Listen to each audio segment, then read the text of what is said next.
Welcome to Star Citizen Live, that vehicle life 3.14, at least my coverage of it. While Jared does his intro, I'm going to just mention that this covers Capacitor, it covers a lot of discussion of gameplay, and also larger ships using smaller weapons. So while the intro is wrapping up, and while I do my final checks that I was doing while I was recording this, I want to remind you that anything you see in chat on the right of that, I don't endorse or condone. I like to try to give a live vibe as if you were watching this on Twitch when it happened at late this morning EST time. And also, I will try to weigh in on a few of the topics that the community may or may not agree with the developers. So I think they're just about to get started, so I'm going to stop talking. To discuss changes and features and the experience of flight in the upcoming Alpha 3.14, which is available for testing on the public test universe right now. So let's take a minute, because every show is somebody's first show. Let's go around the room and introduce everybody who we are. Let's start. Richard, who are you and what do you do for Star Citizen? So I'm Richard, and I'm the lead game designer on the Vehicle Experience team. And this is Maggie, who is currently fussing me. This is the first time my legs apart. This is the first time Maggie's got an introduction. It is. Hi, Maggie. David, who are you and what do you do for Star Citizen?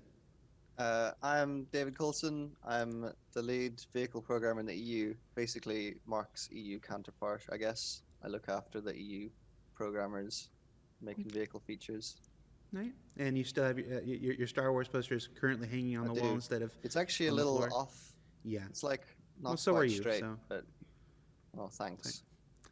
Yogi, who are you and what do you do for Star Citizen? While it is a tragedy that Yogi does not have a cat, Platt, and I'm a senior gameplay programmer on it the is important that team, this focusing fella on is basically the combat, energy weapon. I don't have a cat.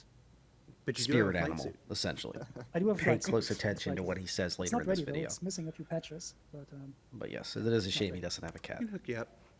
I've got a giant wall in the other room full of patches. So. And last but certainly not least, the bug smasher Also, himself, Mark side note, Aben. I don't Who know are you why and the what do you video do for Star froze. Just Citizen? stick with it for a few more Hello, seconds. I'm Mark Aben. I'm a lead vehicle engineer at the LA studio, basically a counterpart to what David does in EU. And I'm also known as the infamous bug smasher, and I'm trying to pass on the title to Yogi because he keeps smashing crazy bugs as well. And this week of the week, we're doing vehicle fun. This week on the week we're doing vehicle fun. I just want to put in week somehow. I've only been doing this for the better part of a decade. You'd think I'd be actually good, but no. This week all right. you're good. So this week we are. So this episode, we are talking exclusively about Alpha 3.14, which is currently available for PTU. I know lots of folks have questions about the future, what you're going to do, next and stuff like this. I just want to preface that we do have a little thing called CitizenCon coming down the pipeline. So a lot of conversation of the future of Star Citizen and everything is being saved for that major event coming in October. So if we understand that you have lots of exciting questions about what's next for Star Citizen.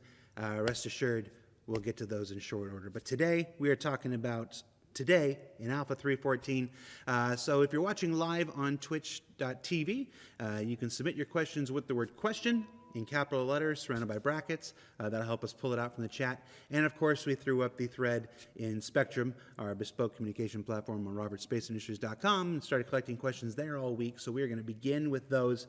And right off the bat, a giant, a not insignificant amount of questions had to do with weapon ranges, which have seemed to change fairly dramatically in Alpha 3.14. So right off the bat, let's just start with a general question, and we'll get into the more detailed ones that came from the thread. What has happened in 3.14 to weapon ranges? What has changed? Let's just start there. Separate the fact from the fiction. What has actually changed in 3.14? Okay, I'll take this one. So 3.14 does a massive change in the overall combat system, and the thing which we always wanted to do and which we now are starting to do is to give every item, every ship, and every weapon a dedicated purpose. right? We do not want these items to be just interchangeable. There needs to be proper pros and cons. But this is a very complex balancing process. So to start with that balance process, we categorized the weapons in different, we created different weapon categorizations. The first thing we split up was the size 1 to 4 weapons from the size 5+ weapons, mainly because those weapons are typically employed by fighters. Whereas size 5+, except for some cases like the Vanguard, are typically carried by heavier ships, right? But the focus on 3.14 was on the small fighters. And within those weapons, we also then separated the fast-firing weapons, which we consider anti-fighter weapons, versus the slow-firing weapons, which are mainly cannons. The difference we did there was to check, hey, what are the ranges in which we want these weapons to be actually employed, right? Most of the combat between two ships happens within roughly 1,200 meters when you talk about fast-firing weapons. So extending these ranges a lot didn't really bring us any more benefits. Then we also tweaked the cannons to be the heavy hitters, not necessarily just by damage, but also by their efficiency. So you can, together with a new capacitor system, you can now use cannons to dish out a longer, continuous high DPS stream, as opposed to the weapons which are meant for fighters. Because in fighter gameplay, we do not really want to see the situation where you just tape down the fire button and then just like fire and fire and fire without any consequences. So for those anti-fighter weapons, they will empty their ammo load a lot faster to enforce the player to pick carefully when they actually want to employ them. So this is like the story why we actually placed them out that much. That doesn't mean though that they're going to stay as they are, right? So at the moment we have like all the weapons in these categories are pretty similar to each other. They will be different again in the future, but we have to we can't do all at once, right? So for us, it was important to first set up the framework and then do the differences again. And this is what we're doing with the weapon ranges 3.14. This section right here, they just detail that it's not just going to be 3.14 or any one specific quarter, as the CIG likes to think of things, that they are going to do their balance. That's why they're shaking their heads. That was the question. And basically they reiterate that the balance needs are going to constantly change as the players are responding. So the changes happen, players do things. What did the players do? Oh shucks, we intended or didn't intend that. Let's adjust that again. That is the game with all these different patches, and expect that 3.14.1 will have major changes just as much as 3.14, even though they're not saying that. They will not stop here. There will be major changes, and also modules will not all be alike after the live patch, so they understand the changes and they're able to constantly get back the differences between the different grades and the different types of really difficult patches. to kind of balance all this in one kind of quarter. So we've kind of done it in stages where we're happy with the framework we have now, but I wouldn't say we're happy with the finer details within the balance because we're still figuring it out. So that's going to come over several releases, but it isn't something we're just going to stop now and go, that's it. You know, we've got a dedicated team now to kind of do this over every single release going forward. Gotcha. So this is an intentional thing to kind of draw things back to a simpler state and then start to build them back out over subsequent patches. It sounds like what you're saying. Yeah, that's basically it. Okay. The cool thing too is as Rich and them are balancing stuff, they have a lot of analytical events that they research and look at to see what's happening throughout the entire PUAC. So, you know, the one thing we always see a lot too is particular thread or something like that. They say that they're seeing a certain experience, which might be true in that certain circumstance, but we also have a lot of analytical events that happen throughout. So Rich could see like the bigger picture of what's going on, that maybe that little small thing is something much bigger that's happening, and they do a lot of looking at and data analysis to kind of see, you know, how should the balance go and where it's going right now. And there's always those fun players that are exploiting certain things, and it's like, how in the world did they do that? Oh. Whether you like it or not, there's going to be players that are going to min-max, and they're going to be playing the meta, and they're going to be doing things that you're not going to like. This is going to come up as a big theme in this episode later on, where you're going to say, what do they actually want out of the game? How do they expect the players not to want to have the best weapons and the best defenses and the best, fastest ships? So you'll understand in a few minutes why the min-maxing issue is a major part of this episode. And it seems like everybody on the team just not want you to be able to min-max easily. And I'll explain why that's kind of a fool's errand in a minute. All right, so how do you work if you can't do this all at once? Like knowing that you can only put out part of the picture this patch, and then part of the picture next patch, and then part of the picture the patch after that. What are the benefits and drawbacks to this approach? How does this approach help you? How does this approach make your life more difficult?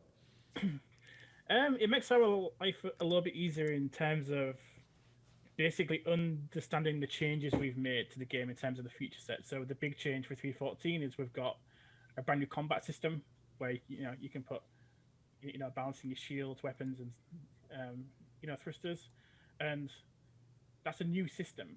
So basically going backwards a little bit helps us understand how that system is influencing the game. Rather than being bothered about how it works on the individual ships as much and being caught out by kind of tuning it to a certain ship or not, we get to see an overall experience of what this has added to the game. And then we can look at it from an experience point of view and go, right, what does this feature allow us to do on this ship, on that ship? And where does that ship need to fit? Because we've done a rough guide of where the ships fit, but until we see it in the combat situation, until we see all the ships fighting each other and the different weapons and different missiles and torpedoes all come together in terms of the combat, we don't really know because there's so much to test. There's so many ships It's in the game. worth pointing out as well that we also don't want to kind of leave the game in a not very fun state while we're working on it. Like, we are still operating a live game, and even though it's alpha, we ideally want each patch to be fun. So we're not going to intentionally do something wrong that's going to make it not fun now in preparation for something in the future. We still kind of want to give it the best representation we can in this patch. And it just so happens, I think, especially in the case of 3.14, that making the game fun for this particular feature set that we have now also helps us understand the features that we have changed for this release, which is what Rich and Yogi are after. Gotcha. Let me see if there's more before we move on from weapon ranges. So as far as the ranges, how do you intend to solve? How do you tend to address what's currently one of the not side effects but effects of the new weapon ranges, and that large ships are less capable of defending themselves against fighters with these shorter ranges? Well, that problem existed before already, right? Because a large ship like a Hammerhead cannot just evade the bullets. It has to tank the damage one way or another. But that specific use case actually came out of the playtest. Like, we didn't see that in our internal tests but then the behavior of kiting the ships at a large range and just like trying to avoid the shots that way while still keeping the firing forward is something that we honestly didn't see before, right? It might sound odd, but it was like that. So we tried to counter that by reducing the range of the heavy hitters to meaning the cannons, like the ones which have like a shorter range now, to allow the fighters to get into range and take down the Hammerhead faster, right? Though I would still argue that it's not the range that is effectively defining how well a Hammerhead can defend itself. It's always the projectile velocity, right? And it came up in the feedback that the Hammerhead was supposed to get weapons with projectiles that just fly fast and thus give the ship a better chance to hit attacking fighters, right? We actually wanted to try that out, but the weapon system cannot do this at the moment. Like, we can change the properties of a weapon contextually, but we cannot change the properties of the projectile. So once that kind of tag has been built in, we can reevaluate that thing. But for 3.14, it was not possible to address. That being said, we would still see any kind of gun gameplay as like short range gameplay, right? Short range gameplay. And we do have missiles for medium and long range gameplay, right? But it can be argued that there could be that, like looking forward, we can also implement other kinds of weapons which are more effective and well beyond the close range area. And this is something that always comes up that I have to remind folks of. Guns currently, in their current state, are short-range weapon systems. Missiles are your long-range weapon systems. The Freelancer MIS, regardless of how squishy it can feel even before armor is in or even after armor is in, honestly, it is not meant for that. It's a sniper vessel. I think that they're going to need to reevaluate this very clearly when the Idris is in.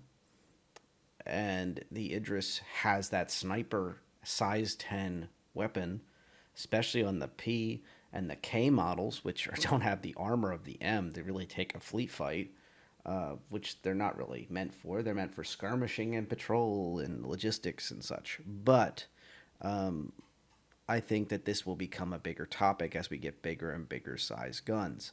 But for now, and on most ships in the entire game and all the flyable ships, guns are going to be short-range weapons. Missiles and torps are going to be your longer-range systems. And those weapons are destroyable. That's how they balance them. So somebody can sit a ridiculous amount of distance away. You could even have a missile system designed to work 200 kilometers away. But if you detect it at 80 kilometers away or something, and you can just either fly away or shoot them, it's not that big of a deal.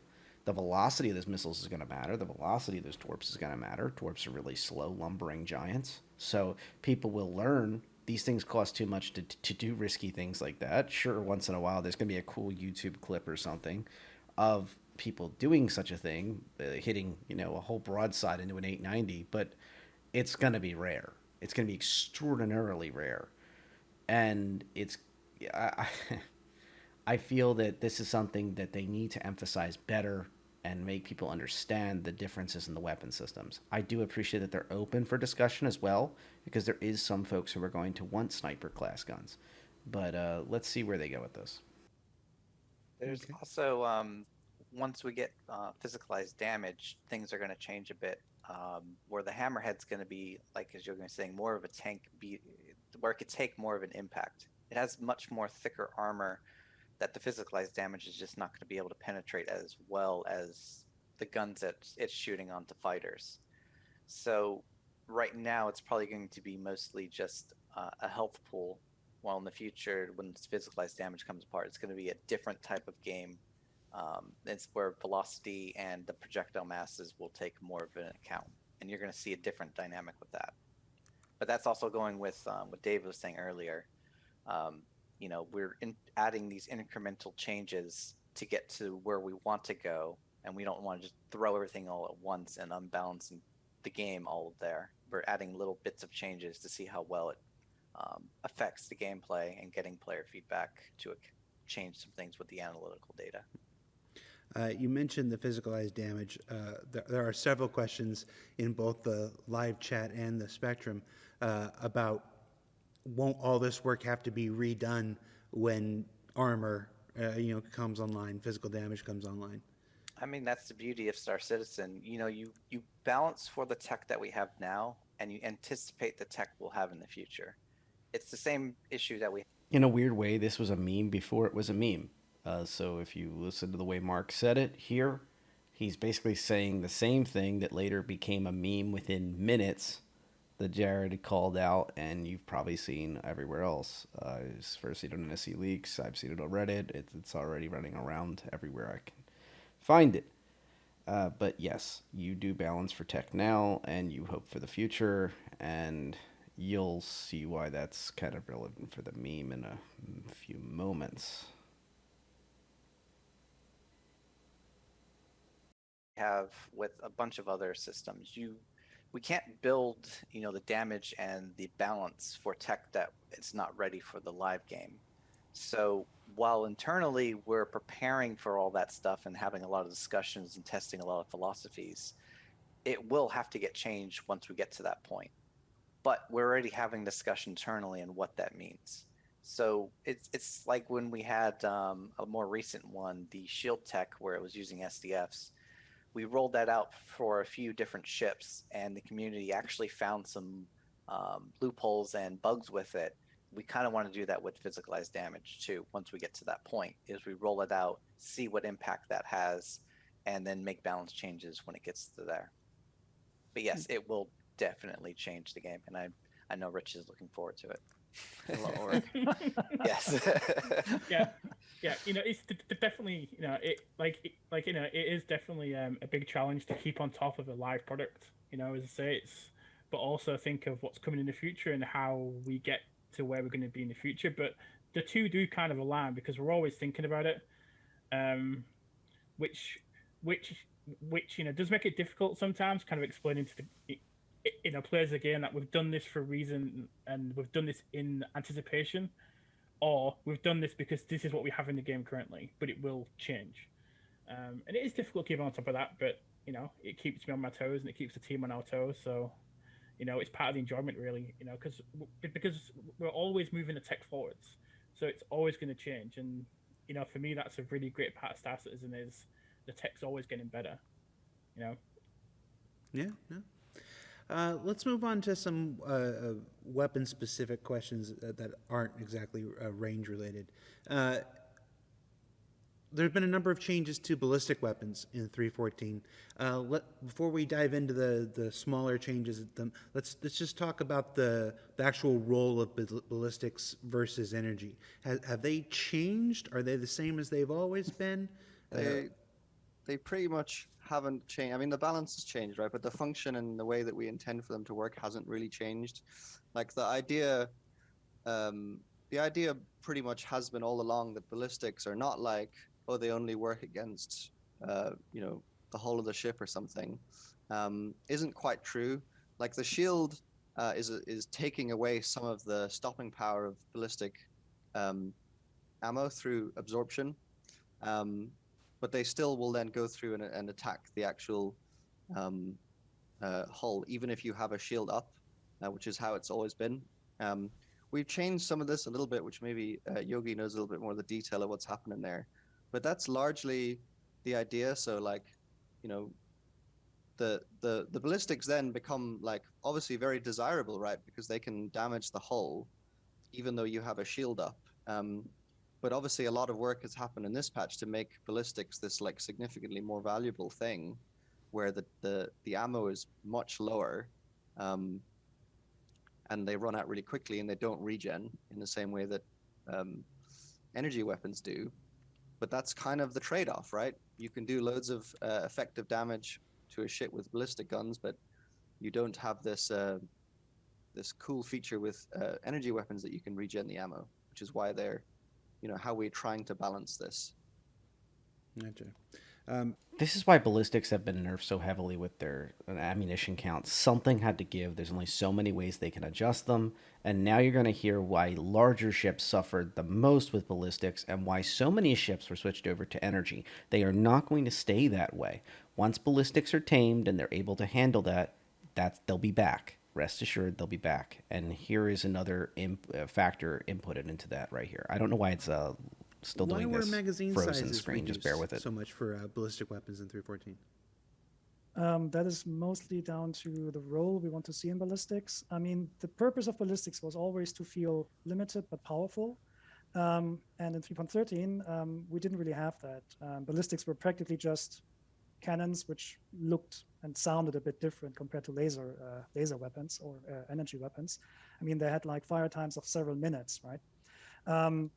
And it comes back to the thing that David said before. We want to give these things purpose. And the specific issue that we had in 3.14 was that was the length of a continuous fire stream which you could put out, which was always much more powerful than than the energy cannons, which had natural fire pauses because they needed to regenerate.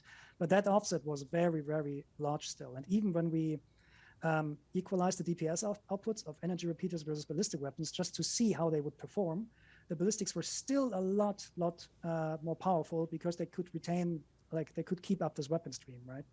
And at the moment, we do not have any other ways to force a break in that fire pattern.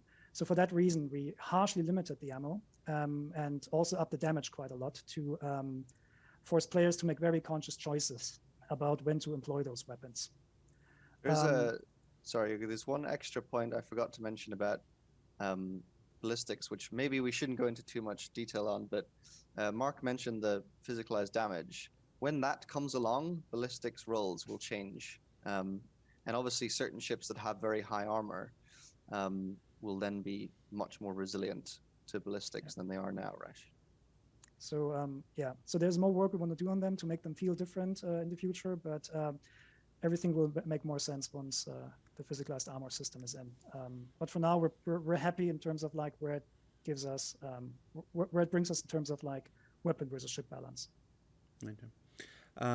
What about things like reloading? If the ammo counts are going to be so low, is there some kind of change to reloading coming?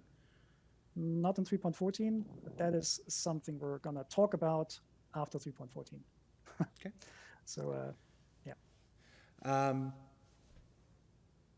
have you considered reducing the amount of shield damage that ballistics do in exchange for higher hull damage?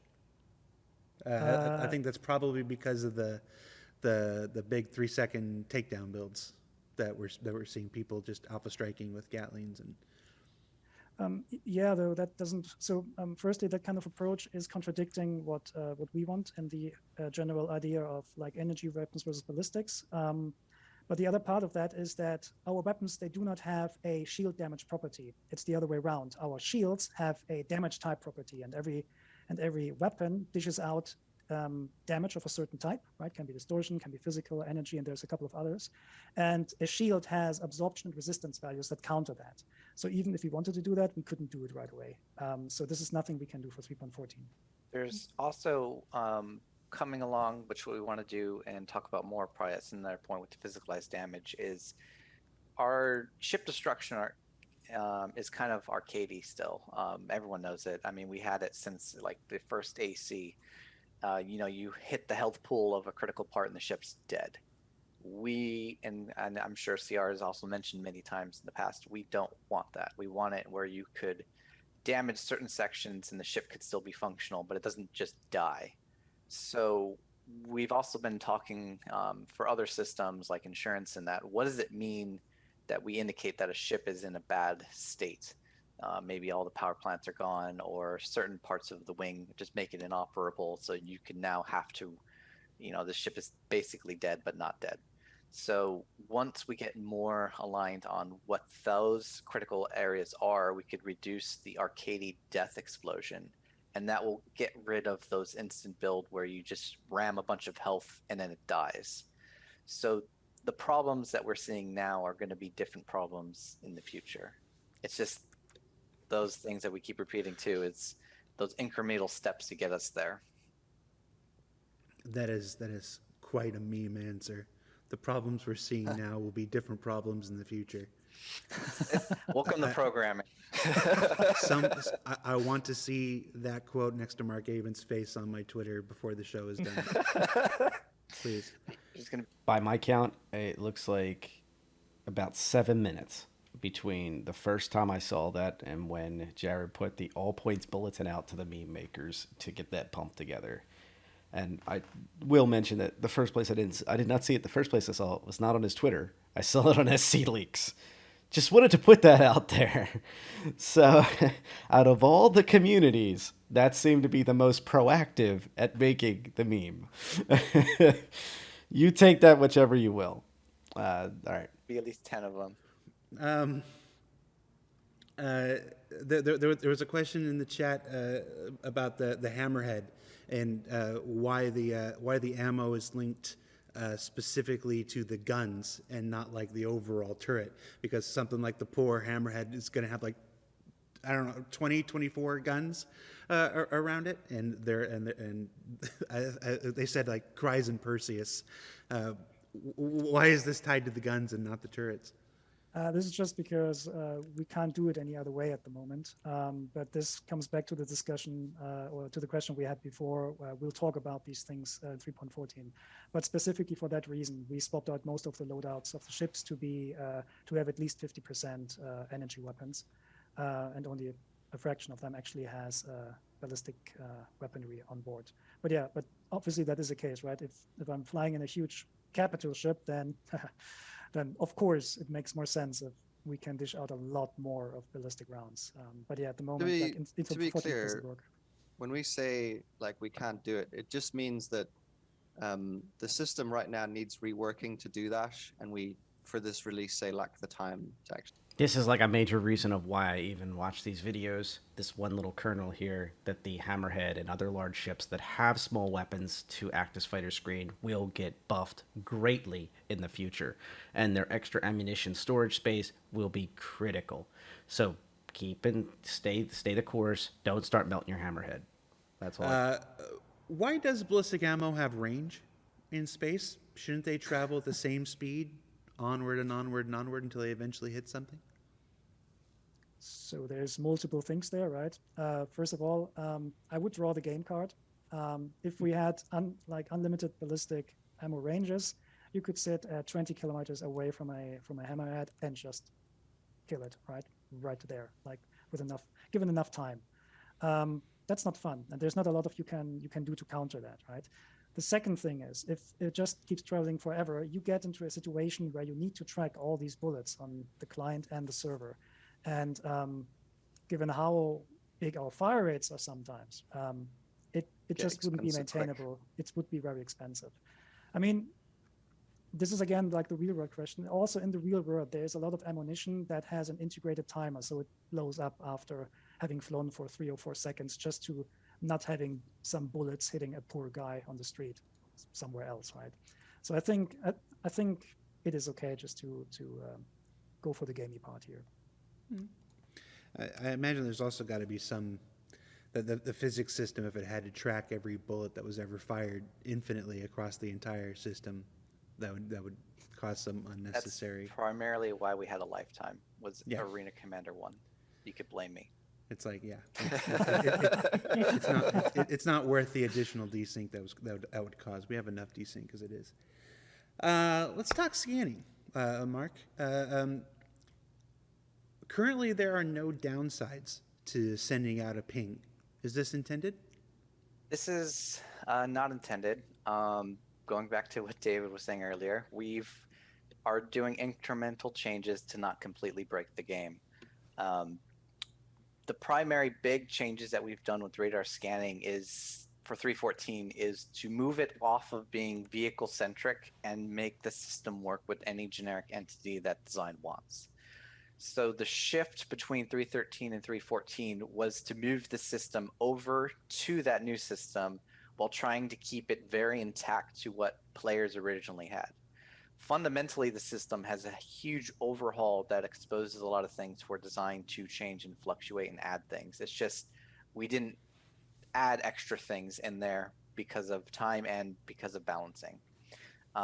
So eventually, yes, we'll be able to add and incorporate other aspects into it. You got to get that Crimson Tide, Hunt for Red October, sending a ping out, Yes. also makes you visible to other people, kind of thing. There was something we were trying to get in for 3.14, but it wasn't going to make it last minute. We're calling it, I think we called it before, signature deltas, where when certain emissions come on the ship, we categorize them to help the player understand what's happening. One of those is ping, and then quantum, and then even like EMP. It's enough EM and IR or is getting emitted out of this object. We classify it somehow, and we didn't get the system in time for 3.14. But when you emit a ping, the concept is it generates a lot of EM and IR, so that not only do you get to see things when you ping out, but other people get to see that maybe you're pinging out, or there's a contact pinging in that area. So you kind of expose yourself a bit when you ping out. There's other thing that we didn't get to is power requests. Certain ships might require more power when they do a ping, and just balance, we haven't gotten there. Poor Rich has actually, I think, a change list to balance all the EM and IR signatures, but it's just one of those things where we don't want to shove too much into a patch and completely change too many things until we've tried it out and rolled it, little bits and pieces of it out. And just like that, so many guide YouTube videos on scanning have changed completely. Signature Delta is going to be a major gameplay change. I'm looking forward to it. I'm glad to see that 3.14 likely .1, not 3.14, will have that capacity where you can't just ping like crazy, and it won't have any power draw. It won't have any impacts on your signature. So that's really cool. And, will multiple pings The intent automatically design be was able to always, do? of Let's course, find you out. hit a button and then the action happens. However, like some other systems that we've had, when we change ping to always happen rather not in scan mode, the community comes back with feedback that they would like to improve the game. So I actually just had this conversation with the radar team before this meeting, and even Yogi brought it up with myself, I think a day or two earlier. It's like, even if we don't add the button to repeatedly action, players will just make scripts to automatically do that. So we might as well incorporate that. So we literally just got the approval to add that to our backlog, to add that to the feature. So yes, we're going to do that at some point. Okay. I mean, players will just do it anyway, so might as well add the support. Yep, that's the truth of it. Players will do it anyway, so might as well just add the support. That is going to echo into the next part of this video. I'm hopefully not going to come across as too negative. I hope that it's come across as constructive criticism.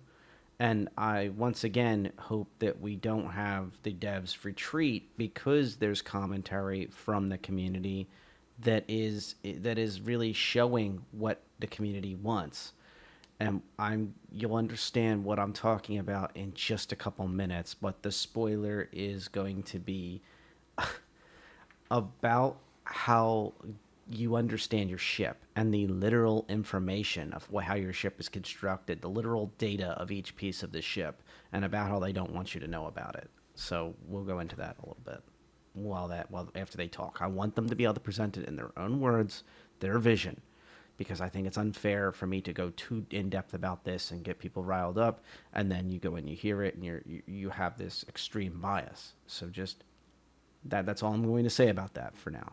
Let's go into the next part. Just be cautious that once we get the signature deltas in, you're going to be exposing yourself more frequently now that other people could see your ping.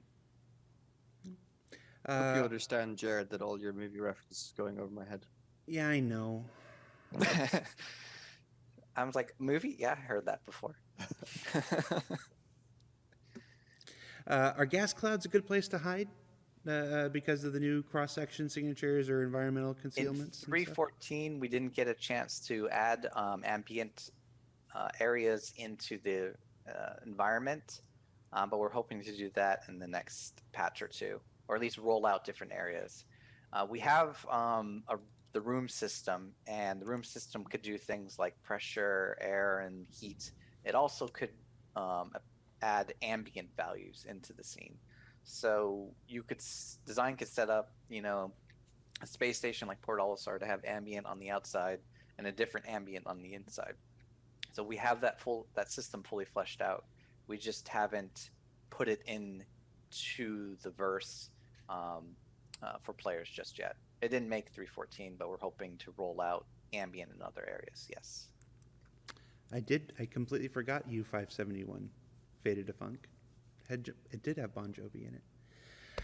Let's talk about some general I know some of those words. Let's talk about some general ship balancing stuff here, because that's such a big part of 3.14. In general, how would you say it's going? Are you happy where 3.14 currently is? We just talked about how it's the next step in a series of steps that'll come patch after patch after patch. But did you get where you wanted to get to in 3.14? Be honest. Where are we at? I think we always want to make it perfect. That's the problem. Is we'd love it to go out in a place where we go, right, we nailed it. But I don't think we have.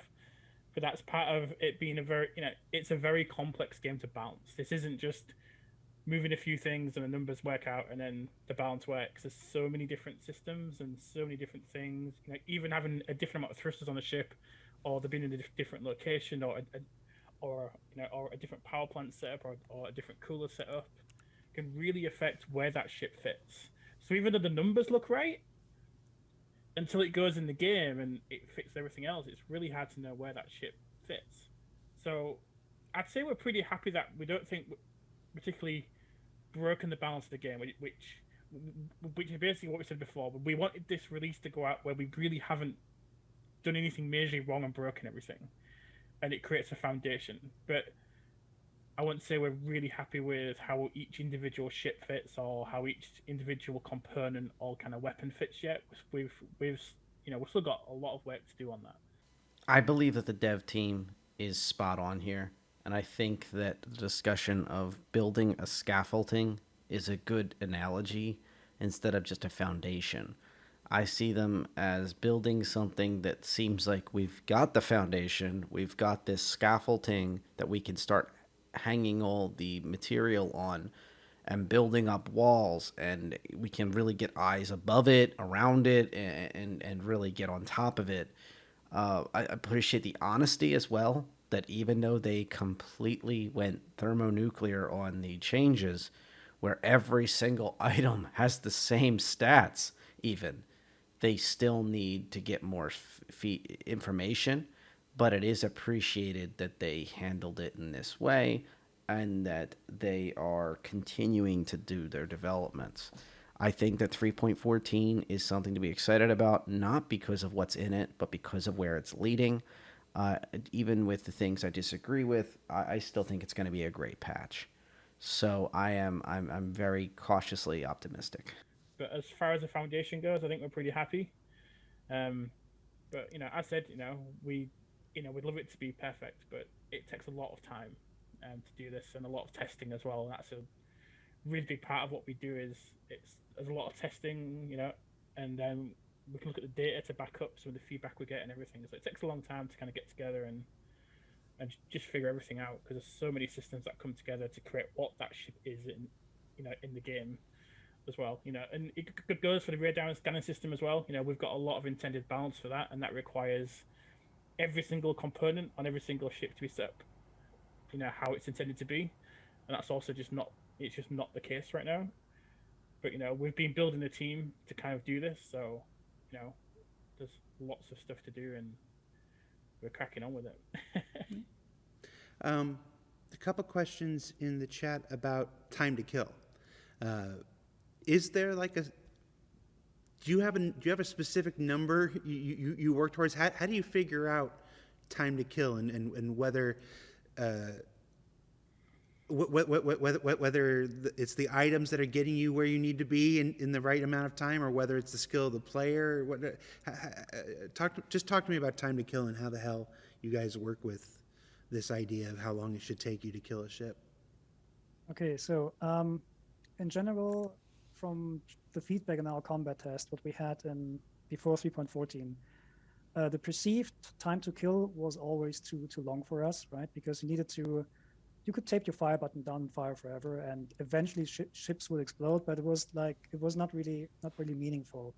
I think giving an exact time to kill set is not really working, because you cannot really measure it properly, right?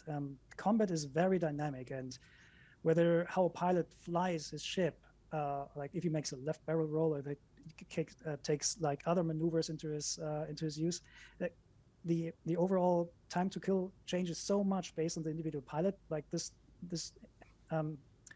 well, it's not really useful for us, right? And also, the other thing with exact time to kills is that it kind of like tells you, hey, you have an exact number you're aiming for? And I would say no. It was at this moment that I realized the devs may have different opinions about what we can and cannot know about our ships. And it was also the moment I put a pop filter on. So let me know if it sounds in. Right? Because if you just look at numbers and then you have tools that data mine the game data and trying to draw strategies out of that, it's like, this is something we would like to avoid. We want to avoid the gameplay of building a meta build that will always be better than all other builds combined, right?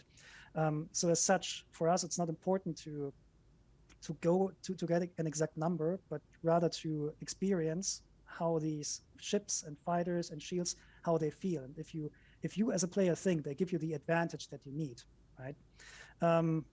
Because I mean, ultimately, we want to play a game and not read out an Excel sheet. Yeah.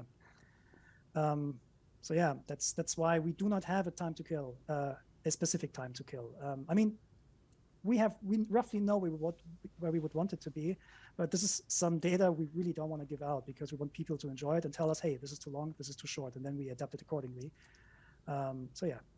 I cannot stress enough how this is a bad plot line to go down. This is a terrible, terrible, terrible way to do things. Players will want this information. You just said you had it, and now they're going to be very upset. And they're going to turn even harder to data miners who are going to give them raw information. And I'm not advocating or picking on data miners, but they will give out that information, and then you won't be able to craft it in this narrative experience that you're looking for in any way, shape, or form. Like, hey, yes, it's low, but this is why. Or, hey, there's a lot of DPS on this specific weapon, but don't forget it has extremely short range. Or its capacitor we're going to be changing in the next patch will change that ship's entire gameplay. Just having raw data flying around from many different sources is fine, but the official line should have at least most of that information available from the official site. So you have control of your narrative and you have control of how the players do it, and then at least you have a baseline. And then if players want to change things and iterate and give feedback, you have something to work off of.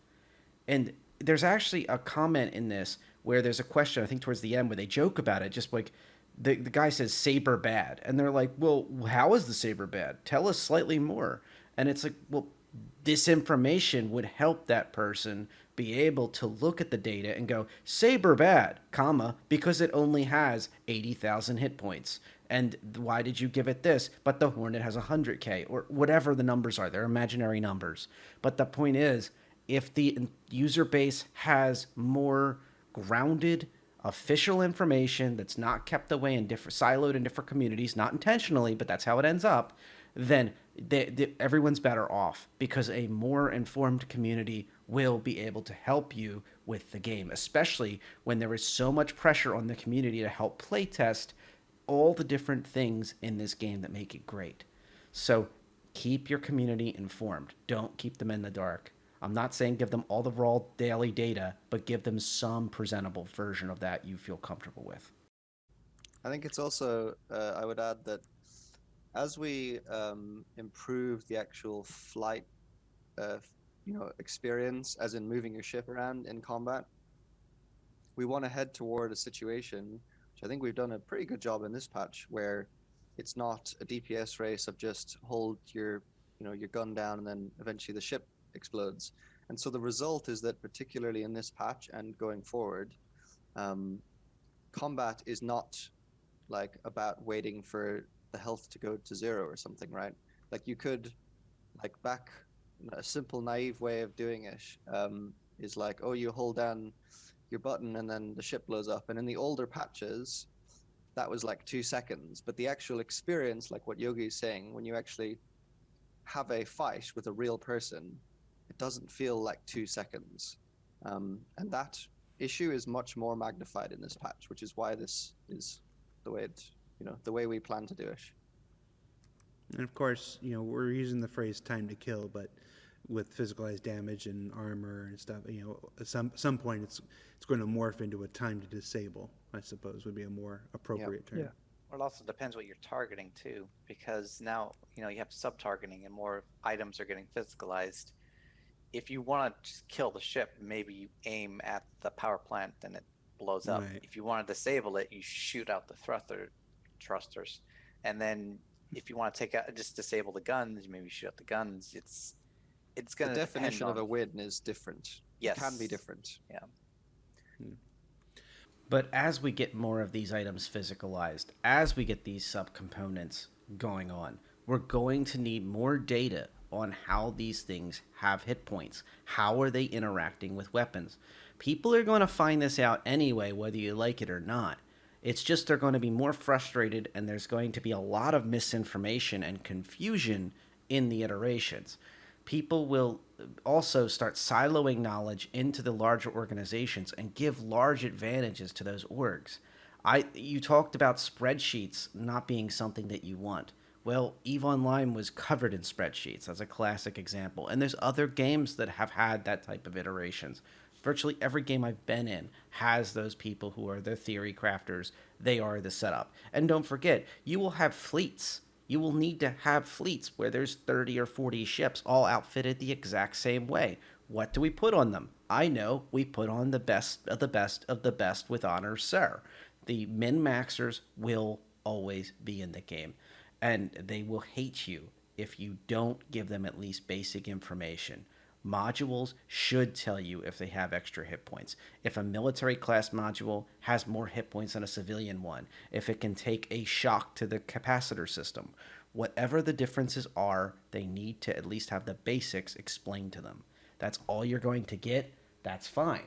But you're going to need at least the basics iterated into this setup, or you're going to have a lot of angry player base. Yogi, you mentioned, us not necessarily wanting to, give out specific time to kill numbers and stuff. There was a question in the thread about whether we'll ever create a tool to view the health of ship components, like to basically scan your own ship and come up with an overall health number of the ship and be like, this is where my ship is. What's your view on that? Because I think I know what it is. That's why I'm asking. Well, it still emphasizes or a tool like that would actually emphasize the thing we want to avoid, which is building a meta gameplay, right? We do not want players to say, okay, if I add this part and this part and this part and this part, I have 20,000 HP together, right? But those 28,000 HP, they give you no idea what the actual effective HP of a ship is. So even if we had this tool, it wouldn't be we wouldn't want it to be an effective thing in your decision making, right? I mean, if you buy a car, you look in how fast it can go, but you're not really interested in the exact number, right? You're interested in how it handles, if it's safe, how many airbags it has, right? But you do not care about, hey, it has a top speed of 260.5 kilometers per hour. You do not care about, hey, the frame will kind of dissolve itself when you crash it with that much velocity into a wall or something, right? It's always about the experience, and I would like to avoid that kind of thinking that you kind of just add up numbers, right? I mean, Star Citizen is not an RPG where you do that, right? It's supposed to be a believable gameplay simulation / experience, and as such, I would like to de-emphasize the kind of just pure number thinking and more go to the experiential view of things. That said, we actually do not have a tool ourselves to actually display all the data. Sometimes it would actually be useful, but at the moment, sometimes we actually have to draw the data out of XML tools.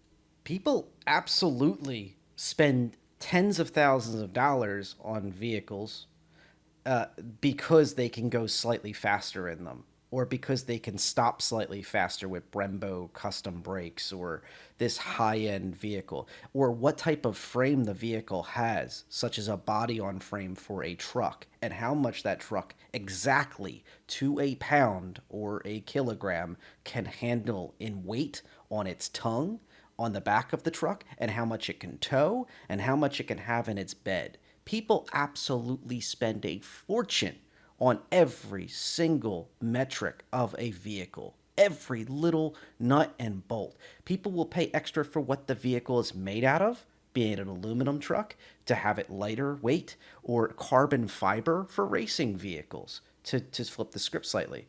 And people will spend inordinate amounts of money for a slightly more tuned turbocharger that's slightly better than the next door neighbor's car that's 3 years older. And I'm not saying that with a brand new car sitting in the driveway. I don't even have a driveway, but in the physicalized sense, I live in a city. But I do tell you that I know how vehicles work, and I know how people think when they buy vehicles, especially people that have a brand new car or a newer vehicle. And I can tell you they absolutely want to know every single specification of that vehicle. In fact, the government demands that those specifications are available for the public to know, or them. And there's also crash test ratings. You mentioned crash tests. They absolutely know what will happen and how that vehicle will disintegrate. And you can check that yourself. And there's a star system, 1 through 5, that tells you what will happen if you get T-boned or if you're in another kind of accident. I think the experience of crashing that vehicle is not a nice one, but it's also something that's going to happen. Just like players are going to want to know, will my prospector's landing gears crack off if I hit this rock slightly too hard? Or is my vehicle, such as my Grey Cat PTV, going to be of any use off-roading? Or is this metric of how far can my targeting system work because you gave me this advanced targeting system on my 325A that's supposedly better than the other targeting systems on the other ships? Oh, we don't want to tell you the exact distance because that'll destroy your experience. I'm sorry, what? You see how these things start getting real very quickly? It just doesn't make any sense. How much does the power plant on a Hammerhead distribute? Oh, we don't want to give you the exact numbers because that would really ruin your design. Well, it's ruining my time because I don't know exactly what type of weapons I can put on my turrets and do the calculations on exactly what can fit and what will not, and what is practical for DPS reasons and what is not for my PvE versus PvP builds. You see, these are the type of discussions that are going to be happening in whether the developers like it or not. And the shocking thing here is not really that they don't want you to know the numbers. The shock, I kind of glean that just by seeing all the PTU patch notes talking about polish passes, and then I find out that really they mean they nerfed weapons by 6 damage per shot, or even up to 20 damage per shot. Ask me offline about that, by the way. Some of the testing that never made it to the channel, and nothing nefarious or anything. It just wasn't. I deemed it quality, and there was a lot of problems with the recording. Just the audio was really screwed up and all sorts of other stuff. But anyway, we need to know more, at the very least. And the fact that developers don't even have an internalized tool to visualize their own ships, every nuance, is downright shocking to me. Because when you come out and you tell me, oh, we know exactly how this will play out, you need to be able to confidently say that because you have a tool that can run that for you. Or you're wasting time having development team members have to reiterate the same information over and over and over again. Are you breaking out a brand new Excel sheet every single time? Okay, well, no, we're not. We're using an Excel sheet with a bunch of formulas. Okay, share that with the community. Give us the same tools you have. Dumb them down a little bit. Take any critical information that's secret or not out yet. Great. Take that out of the equation. Anything recent. I think a calculation that can tell us every single nuance of an Aurora LX is not going to break the bank, honestly. And that would allow the community to just build the tools for you, honestly. You could just take the tools. And Jared will soon cite Urkel, for example.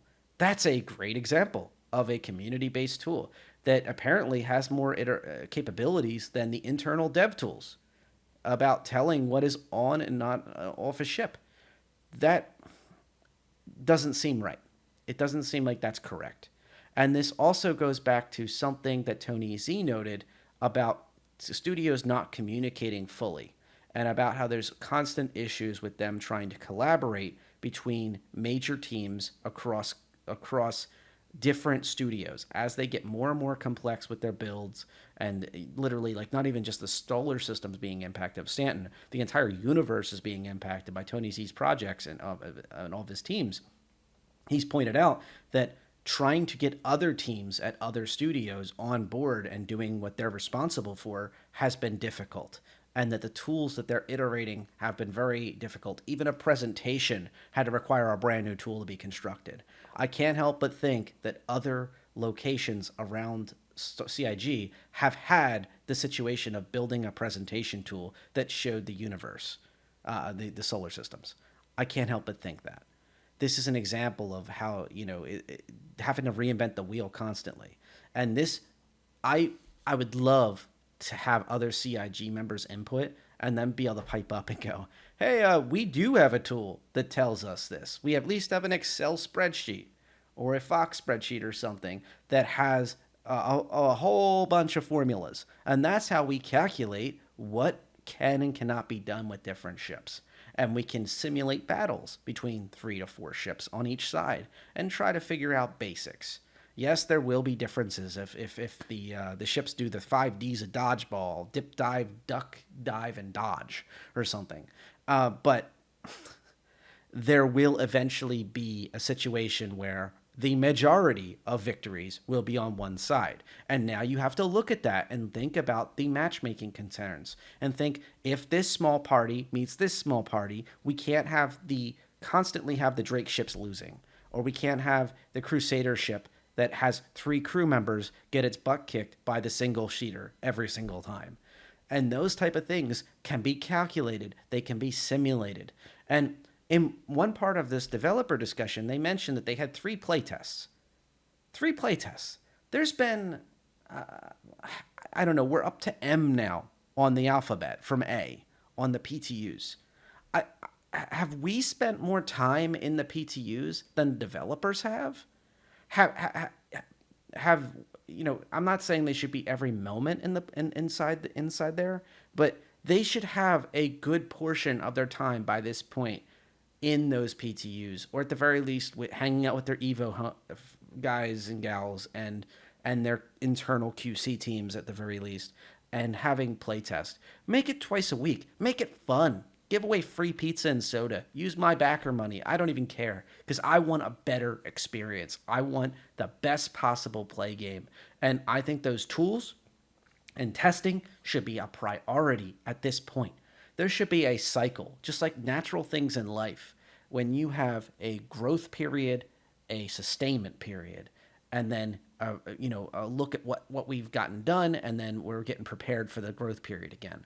There needs to be that type of wave to each one of these. We are well past the point where testing should be a hyper priority and all hands should be on deck playtesting. And you know what? Another thing about CIG, I gotta point out, you should definitely take people out of their comfort zones and put them into different roles. I don't mean in a bad way. I mean it as in somebody who's an artist, have them play some ships, load out some ships, and go shoot some stuff. People that are used to doing FPS, get them in a ship. People that are not used to being in people that are constantly used to working on ship iterations and ship design, get their butt on the ground, shooting at stuff, doing some Star Marine. I think that when Theaters of War comes in, have everybody in the entire office playing Star Marine and constantly have different gameplay mechanics coming up, because I feel like that level of communication is essential, and have the different studios playing against each other in these play tests.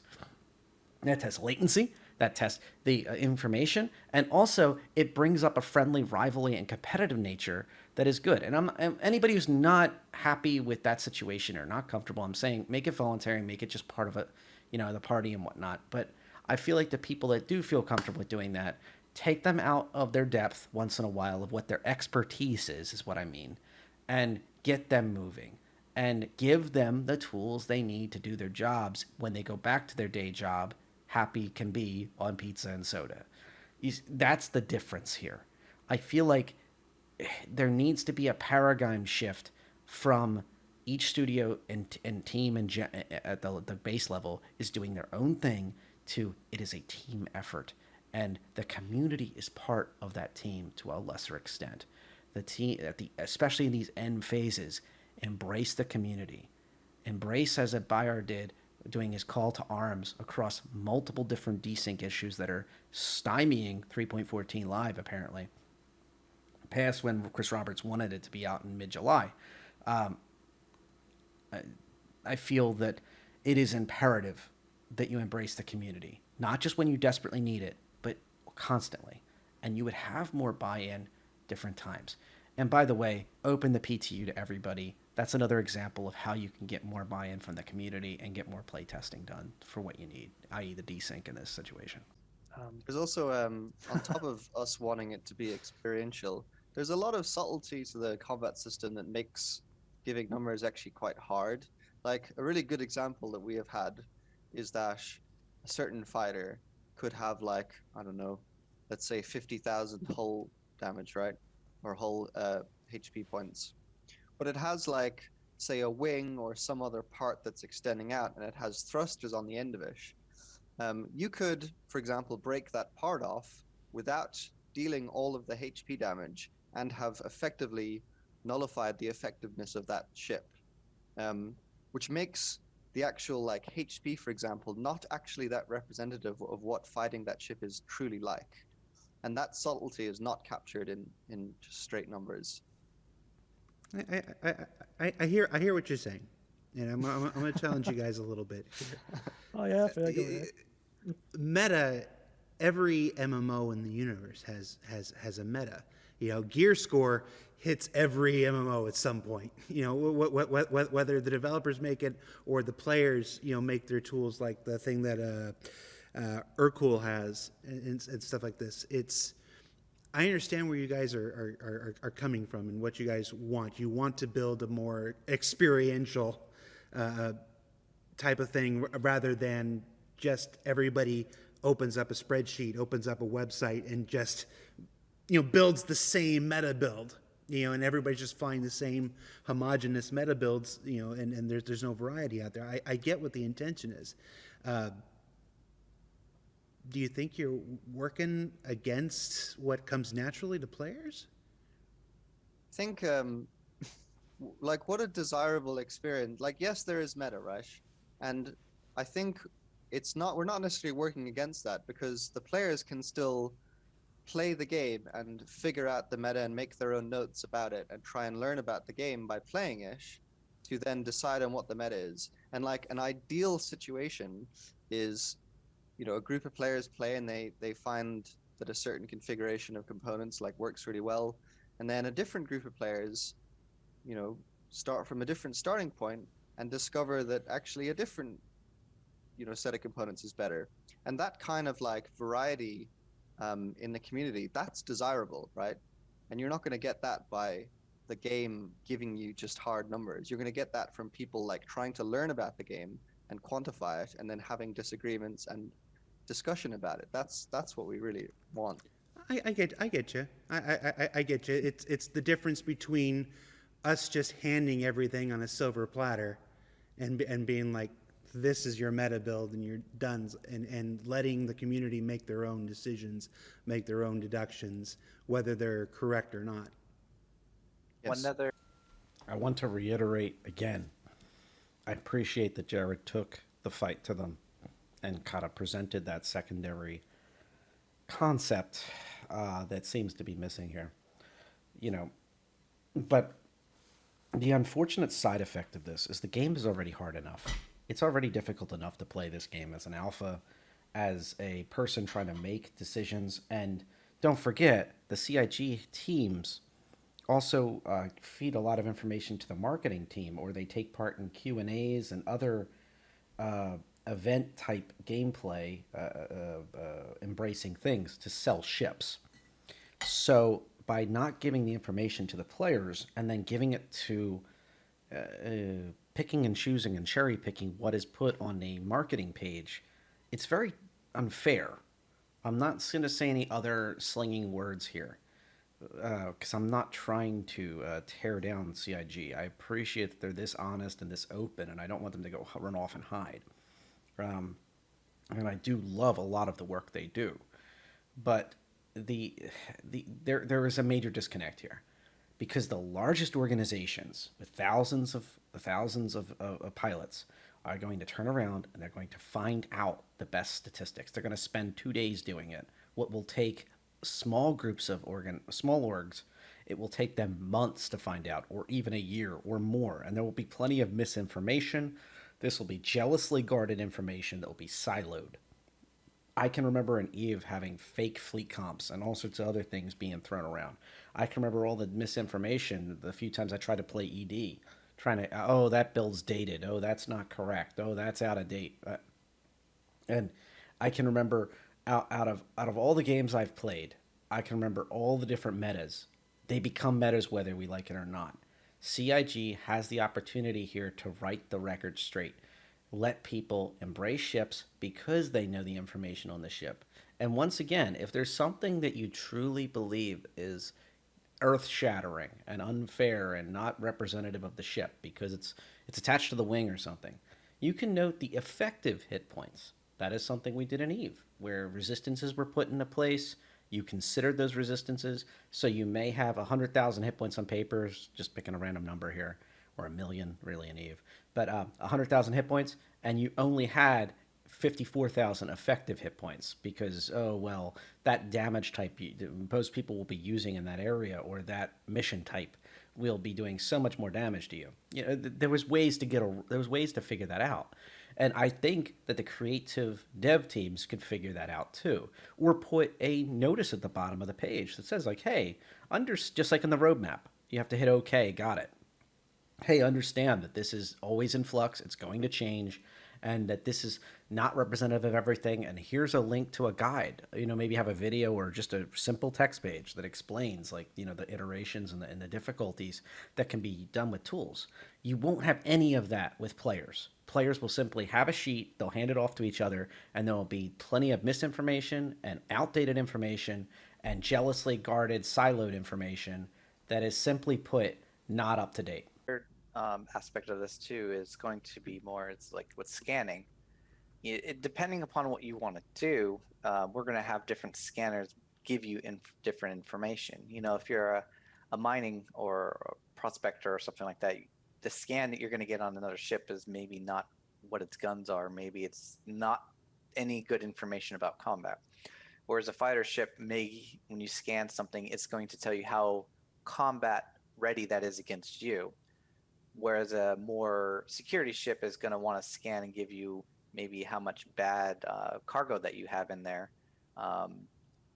So it also depends on what we want to give the players when you scan and what information to give based on the role of that particular ship or what they're trying to get at. You know, a medical scanner is going to give you something different than someone who just wants to blow stuff up. You know, if you go in the game and you just want to blow a bunch of things up, eventually the idea is you're going to run out of money. You know, if you blow up a cargo or a prospector up that has a bunch of valuable cargo, you just lost it all. You want to disable that ship and maybe capture it, but that's going to make that prospector maybe call in his friends. So a lot of it right now is how can you get away from just making the gameplay blow people up? How do you incorporate different information so that the different gameplay aspects could come out of it? I get you. We're trying for something. I don't think it's any surprise that we're trying for something more. We're trying than the standard MMO out there. I understand why that's a good point, and it really is. That I think DayZ standalone had that interesting dynamic where there was really nothing to do, whereas the DayZ mods actually allowed you to have you could see if somebody was a bandit. There was a karma system if you were a good person as well. You know, you could be either. And you could start building up entire groups devoted around whether you're a good guy or a bad guy, and then literally build up an outpost out of that eventually. That was one of the mods. And you could earn money together and purchase really cool stuff in like these DMZs. And that was all like ways to stop people from just shooting each other on sight. Because that's what was happening at first, and that was happening for a long, long time with DayZ. Unfortunately, on the standalone, by the time I quit it, I just gave up because it was back to the early days of DayZ again without all the mods. And I'm not talking about mods, I'm talking about modifications, not about like people actually actively moderating a server or anything like that. At best, you could get cheaters to be taken out. But what I am referring to here is this is not something that's insequential. That's sequential with what they're trying to say. yes, people are going to do less time to kill and whatever else, but they're also going to have time to disable. That'll be just as important, and that'll become the new meta. And that's not a bad thing. That's also taking people away from wanting to just do endless amounts of destruction for no good reason. And it also creates a lot of new emergent gameplay, like you said, called in friends. And Mark mentioned, being able to iterate a lot of new exciting gameplay mechanics with scans and understand if there's cargo worth taking. And I think it's admirable that we're working towards it, and I sincerely hope we succeed. Yeah, I mean, you're going to get the people that just want to blow stuff up.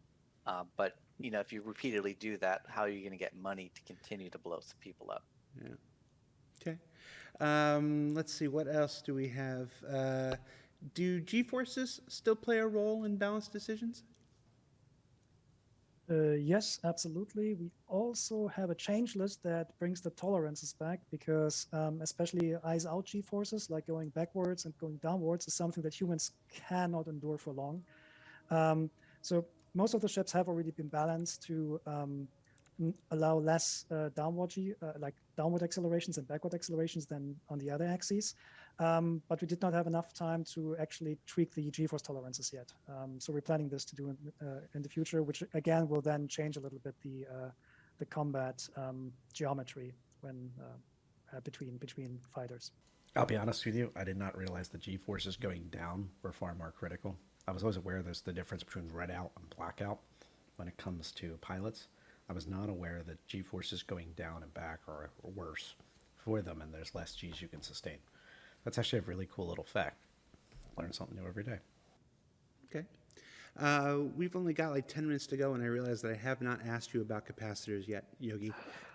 Okay. We're going to jump into capacitors here. We did a segment on ISC a couple months ago about capacitors, and they've gone through some changes since then. Yogi and I actually recorded a whole Calling All Devs about the changes, and then they changed again after the thing, so we never aired it. That was fun, man. It was a really good episode, actually. It was really fun. We had space helmets and our flight suits and everything. It was delightful. And then, like right before it aired, the plan changed again. We're like, one day. All right, so that's out. I'm really glad we didn't air that. Talk to us about where capacitors are now in 3.14. Okay, so the role of the capacitors has slightly changed since we had this first ISC, and like there was a lot of feedback from the community. There was a lot of feedback from Chris actually on how to make them better, and we try to incorporate this all. So the thing is, like, we do not have like a separate capacitor item or something like that. Like every subsystem for weapons, shields, and thrusters have their own idea and implementation how capacitor gameplay, which is like roughly translates to stamina gameplay, is implemented, right? The most well-developed part is, I think, the weapon system. So when you have energy weapons on board, they on their own, they cannot even fire, even when they're powered, because now they need some kind of like, energy ammo. That kind of ammo is being supplied by a weapon capacitor item that is on the ship itself. So it's an item that's on the ship, and it has X amount of a thing we call ammo load, which is practically the amount of damage weapons can do, and it has an X amount of regen. So once this item goes online, right? So at the moment you cannot power it on or off, but it goes online, it will start supplying the weapons with the juice, right? So, and then the weapons, based on their requests that they're requesting from the system, will get a slice of the ammo load and the regen cake. And this also means if you, for example, have 2 laser repeaters and 1 laser cannon, what you can do is, in order to increase the output of your laser cannon, you can turn off the repeaters, and then all the juice from the repeaters will go into the cannon, and this will then just to allow you to keep a longer fire stream, and you will also see that you have more shots in the cannon for just more shots in the cannon. Now this is all coupled with the power triangle. So if you put full juice with the power triangle towards the weapons, you will see that the weapon capacitor will now just, or the item on the ship will now just be able to output a little bit more. So you will see the ammo count in your energy weapons actually going up. And also the regeneration will be faster, right? So that's the weapon part. Then we have this on the shields. On the shields, when you assign more energy to your via the power triangle, they will regenerate faster, but you will also get a little bit more resistance in them. Not a lot, but just enough to give you a little bit of an edge when you need to fly defensive and need to recover in some other ways, right? And for the thrusters, we have a similar system there. So on the thrusters, we have now a limited capacitor pool for which we're going to use with boost, which was afterburner before. Now we call it boost. And the more assignment you put on your thrusters, the faster this boost will regenerate, and the more assignment you have will also make it a little bit more efficient. So you use less the longer you use it. That said, I don't think this is the last iteration of the capacitor gameplay. I think we will iterate on this because especially for the shields, for example, there's more stuff we'd like to do with that in the future. But this is where we are right now. Okay. I know that when we talked during ISC, the capacitors were not a physicalized item on the ship. Is that still the case? This question comes from a Risk Roberts. Okay, so physicalized. So at the moment not, because the items which we would build into the ships, they haven't been like set up to be measured and try to be fit into the ship. So at the moment not, but specifically the weapon parts, we would like to, because it's an actual separate item that powers all the weapons. This is a thing we would like to swap out and turn on and off in the future separately. And so practically the idea is if this thing goes offline or if you turn it off, all your energy weapons will stop working. So as in physicalized, I don't know yet. This is more like a question for John in the future. Just for the benefit of someone who might not understand, by physicalized, Jared, you mean that the capacitor has an actual interactable object that you can see in the ship, right? An object that can be swapped out, upgraded, damaged. So the thing to keep in mind is that even though right now it is not a physicalized object because we need to work very heavily with the content teams to actually modify ships and so on to do that. It is still an item, even though it may not have a representation. So we still do have the ability to swap it out and upgrade it and so on, which we haven't done for this patch, but we do have the ability to do that. Okay. Yeah, it's a proper item with pipes and everything. Cool. All right, let's go back to some general stuff before we run out of time here. Do you think shield hardening would still be around if more people could use it via hotkeys rather than just the MFD? It's a very suggestive question, isn't it? No, I usually avoid these ones that try to TV sitcom and answer into their question, but I like this one. So. Okay, so specifically on the shield hardening, like when we had our combat summits, we had a couple of them now. It was always the thing that we don't really think that shield hardening as it was implemented in the past is really interesting because it's just an on-off button and it doesn't give you really meaningful differences. So in 3.14, shield hardening is disabled and removed. What we would like to do in the future is just to supply a more interesting implementation of that, but that's also for the future. Okay. What about profiles for the capacitors that folks can load up with keys? Yeah, so that was a really good idea, and it's already tasked up, but I don't know when. Okay. So it's somewhere in the task list, so not for 3.14. Okay. This is an example of how it's great to have these dev videos, and I hope they don't stop, having so much honesty and the live nature of these Store Citizen Live videos. That is fantastic. I'm glad to see that, where you don't have people having to use third-party programs to be able to set up different capacitors. You could have a travel capacitor, a close-range combat capacitor, maybe a sniper fit. For mining, you can have different, we're moving around and we're exploring to find new locations, and also we're on the rocks, we're hitting them at full power to the turrets, on a mole, for example. I can see all these different iterations just off the top of my head. I mean, it's a really cool idea, and I'm glad to see that it's going to make it in later on. Why do you hate the Saber, Richard? Yeah, that's all my fault. So that's one of those ones where we've taken the Saber and we've gone, right, we think the Saber fits here. But again, that's not final balance. I could have pushed it too far in that bad zone where it doesn't fit quite right. But that's where we can react to this and we can work on that in the future. But it would just move back to a baseline that we thought would work for the ship. But it's been one of the ships that hasn't quite fitted where we thought it would fit. So we can definitely look at some changes because I think it's got quite a weak yaw compared to where it should be. But that's also a consequence of the way the ship is as well. But we can work with that and we can definitely improve it. One thing also to indicate too is like, if the Saber's bad, it would also be really, really nice to know why it's bad. We see this a lot on the forums and that. It's like someone says, this is broken, this is bad, this is... If you can provide extra bit of detail, that would actually really help us understand why you think it's bad. Any bit of context other than the word it's bad. Now, given there might be a chance that there's a bug and it's bad in the case that it doesn't fly, that I get. But any extra input on why you think it's bad, please put it in there. Because when we scroll through the forums and that, any extra bit of information helps us gather and build why a certain thing is the way it is.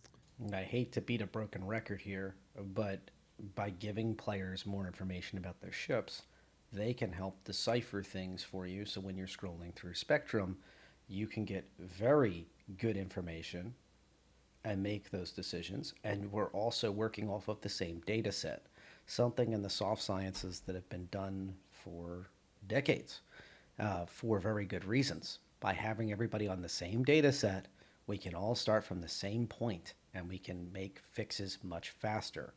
Currently, you'll have to translate what the person's writing, like Saber bad. Or even if they try to write something, Saber bad, I don't like how gun work.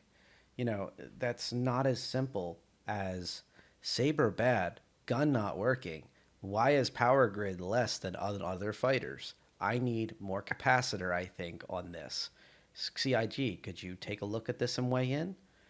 By having more informed community, you will have more informed responses and feedback from that community. You may not like everything that's said, you may not appreciate every single thing that's posted, but that is what you're going to get. You're going to get better information that's far more detailed. So once again, in CIG, you can set the tone for this. You have the capability, you have the means. And then also on the other side, you should have tools developed the community uses and also your dev team can use to be able to input the information that community member puts and confirm that's legitimately what it was, because they may be messing with you or they may be trying to stealth buff something.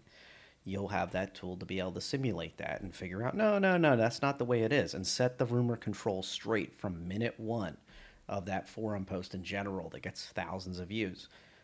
This is an example of how we really need to we need to start tightening these up and making this a little tighter of information, that everybody's on the same page about it, and that there's a commonality across information locations and not just jealously guarded information. Yeah, and also in it's different not just community a question of it being bad in organizations. flight, because as a comparison, it could maybe have worse flight than a similar ship, but the Saber could excel in a different area. So that's definitely something we've looked at, where we've tried to give ships different reasons, enough of being, what those ships are. And there's some ships where that's not possible right now, that they fulfill their complete role, I would say. But it's coming. What if I said the Saber flies like you took a pancake and crushed it into a ball and then submerged yourself in water and tried to throw it at a target 20 feet away? I just can't stop thinking about pancakes. Whoa. I just want pancakes now. I'm not sure what you. I think Jared likes the Saber, and he would like some tweaks to it. Yeah. I mean, the ships are not being tuned without like some context, right? So specifically for 3.14, we added a couple of measures that tell us, hey, what is like the rough dogfight performance we can expect from that ship. And the Saber is actually not that bad if we look at the raw numbers, but I get it why players don't like it that much. But this is also because the role that the Saber is supposed to excel at is not very well developed yet. So like, don't melt them down. They will play their role and they will have their proper space in the combat environment going forward. Yeah, it's I've had some fun at the with some of our guests here today, but it becomes very important to remember that 3.14 is not the end. end all be all of our ship balance and development. I think Richard said it best early on, and we're wrapping up here, that 314 is a new foundation for which to build an entirely new balancing scheme on, and that comes to introducing the various ship archetypes and all kinds of stuff that I imagine you'll probably hear more of in the coming months. But it's for now. Get in there, play, provide your feedback. That's what this experience is for. That's why we have a live game operating in the middle of our development, in the middle of our alpha. It's to get in there, to experience it, we brought it in close. We brought everything in close so that we could start stretching little tiny threads out individually so we don't explode into something that's just jousting back and forth. We don't want to get back to where we're at. So it's a process that takes time. It's a process that will draw out over several patches. And the best way you can help us is to get in there, to play it, and to give us your detailed, contextual feedback, as Mark Avon said. Well, So- and I mean, we're human. You know, we will try to do those balance things without doing too much of an impact, but sometimes they happen. And that's why I was also saying before, any extra information you can will help us fix those problems. Well, you're human. I'm sure Dave Colson is still at least 40% Toblerone. I think It's that is true. true for reference. Yeah. This is true. All right, gentlemen, thank you for taking the time out of your week to be here on the show with us. This was a last minute a pull. Our show was originally supposed to be with a different team, but they had to reschedule because of some off time. So I always appreciate when you guys, come in and face the firing squad, especially on such short notice. So, Rich Towler, Dave Colson, Yogi Klatt, Bug Smasher Mark. I'm Jared. ISC returns next week with an episode about loot generation. Coming to Star Citizen in the future. So stay tuned for that. We'll see you right back here next week with another episode of Star Citizen Life. Take care, everybody. Oh, see ya. I want to thank you for tuning in to this setup. I also, even if you jumped ahead to just the discussion in the middle of it about the information being given to the community or not, I think either way you got what you were looking for out of this video, I hope. And I hope that these type of live videos are still kept, embraced, and don't just grab the pitchforks and run. The feedback is to be put on Spectrum, in the subreddit, and the Twitch stream itself. When we do these live discussions, you saw the Twitch stream in this video. If you're looking on PC or Mac, if you're looking on a tablet or a mobile device, well, I apologize, the format just really isn't well suited for that. In the future I can try to look into that. As you know, I usually try to make the text bigger. However, this was more about their faces and getting that out there, and then the dialogue back and commentary discussing what the community perspectives would be about different topics that they cover, which are major ones. We have capacitor changes. We have information about the Hammerhead and other large ships having their screening weapons given teeth again that is truly going to be sustainable. And we also have information about how they do game balancing and how they handle internal information about ships, and about how mods do not have a tool to comparatively handle an entire vessel's detailed information yet. I think that after this type of video, if it doesn't already exist in one of the studios, if it does, it'll be distributed. If it isn't, I strongly suspect there'll be pressure to get that sorted out, because that's just not acceptable to not have a method to be able to simulate a ship and figure out every little point on it. Even World of Tanks has a method to simulate different types of shells hitting different types of armor. War Thunder is another good example, not just picking one winner here. They're both great games. And plenty of other ones. Arma, DCS also have these type of things.